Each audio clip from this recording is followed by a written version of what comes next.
ôi sao cái tiêu đi là bong phố này nhỉ bong phố sụp này tích sụp la không ra này muốn tích sụp của không ai nè người bánh canh mà lại sụp lại sao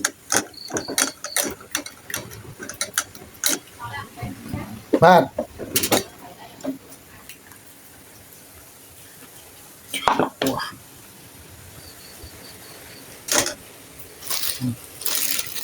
muốn mặt tràn về hộp bia rồi như lại tích mà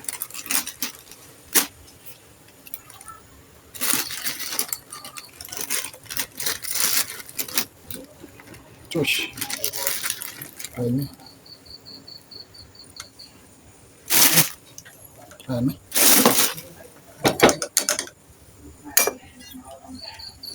ngon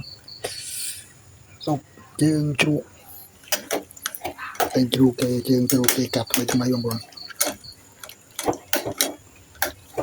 làm tên đáng bạn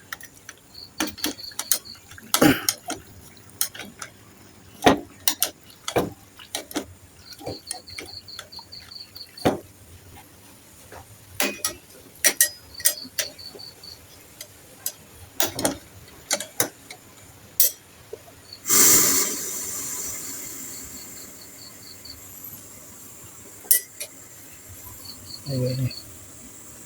pahat bông bồn chương trụ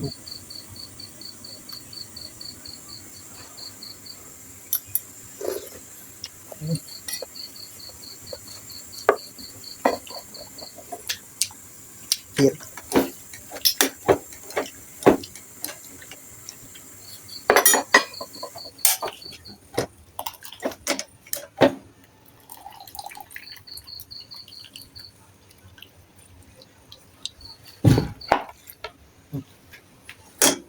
ngon bạn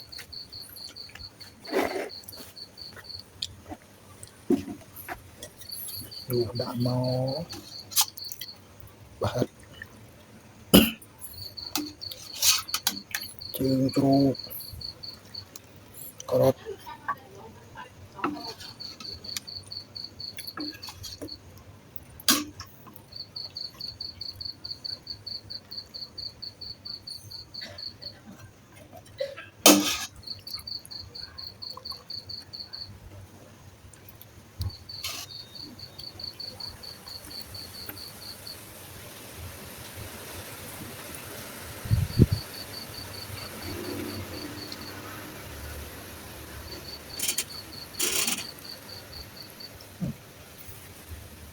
đi đây rồi đi đây đặt cái tầm bồn cái tầm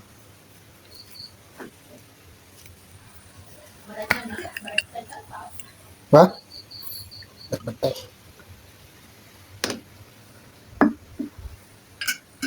ô lại dọc rồi